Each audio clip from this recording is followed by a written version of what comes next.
지난해 가수 서른도 씨 가족의 벤츠 차량이 골목길에서 택시를 들이받고 식당으로 돌진해 7명이 다치는 사고가 있었죠. 사고 당시 차량에는 에어백이 14개나 있었지만 하나도 작동을 하지 않았는데요. 이와 관련한 국립과학수사연구원의 조사 결과를 입수했습니다. 김태윤 기자의 단독 보도입니다. 지난해 10월 서울 용산의 한 골목길. 서른도 씨 가족이 탑승한 차량이 갑자기 빨라지더니 앞서가던 택시를 정면으로 들이받고 식당으로 돌진합니다. 골목길 CCTV에도 차량이 택시를 뒤에서 무서운 속도로 들이받는 모습이 포착됐습니다.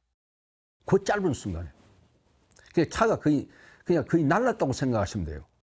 사고가 난 해당 차량의 모습입니다.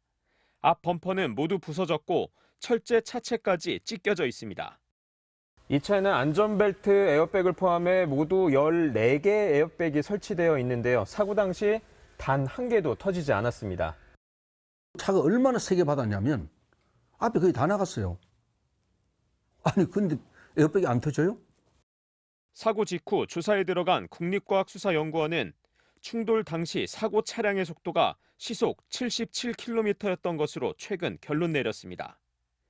한국소비자원에 따르면 정면 충돌 시 에어백은 일반적으로 좌우 30도 이내에서 유효 충돌 속도가 시속 20km 이상일 때 터지는데 해당 차량은 이보다 훨씬 빠른 속도로 정면 충돌했음에도 전혀 작동하지 않은 겁니다.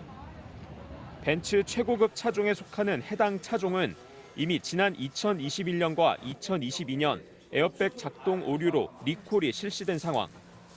사고 차량은 리콜 이후 판매된 차량이었습니다.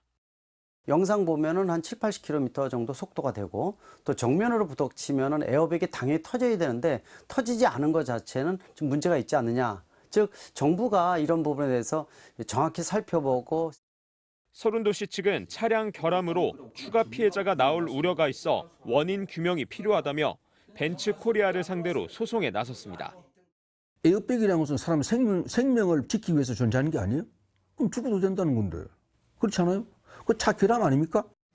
벤츠 코리아는 이에 대해 국가수 조사로 인해 차량 결함 여부를 아직 확인하지 못했다며 앞으로 해당 차량을 면밀히 분석하겠다고 말했습니다. 국토교통부는 소비자 보호 차원에서 해당 차량에 대한 결함 여부 등을 지속적으로 확인할 것이라고 밝혔습니다. MBC 뉴스 김태윤입니다.